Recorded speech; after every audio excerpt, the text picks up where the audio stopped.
আসসালামু আলাইকুম। প্রায় 2 বছর পর আবার আসলাম ফেনী।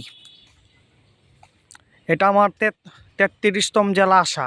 এই নিয়ে 2বার আসলাম। আরও 2 বছর আগে যখন এসেছিলাম হাতে সময় ছিল না, লোকাল গাড়িতে আসছিলাম সিডিএমে, যার জন্য সময় শর্ট ছিল, ভাওটাও বুঝতে পারি নাই। তখন সময় খুব শর্ট আসলো, মহিপাল বাস স্ট্যান্ড নাই মানে নগদে আবার নোয়াখালীর উদ্দেশ্যে রওনা দিছি। মানে এক লগে 2টা জেলা ঘুরলে যা হয় কথা বুঝছেন। তো 33তম জেলা আসলাম, অফিস ছুটি, আজকের দিন কালকের দিন ছুটি আছে। আসলাম বিজয় সিংহ দিঘি,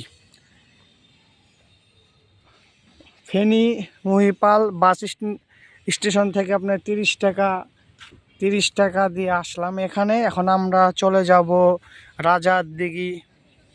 তারপরে আমরা সারাদিন যতটুকু সময় পাই ততটুকু জেলা আমরা মনে করেন আপনাদের মাঝে তুলে ধরবো। আমার হাতে সময় নাই, এখন 11:30 বাজে, ঠিক আছে। তাহলে আমি আপনাকে পুরো ওই সাইডটা এসে সব চারপাশটা আমি আপনাকে ঘুরে ঘুরে দেখাইতাম, কিন্তু আমার হাতে সময় নাই। তো সবাই ভালো থাকবেন। আসসালামু আলাইকুম।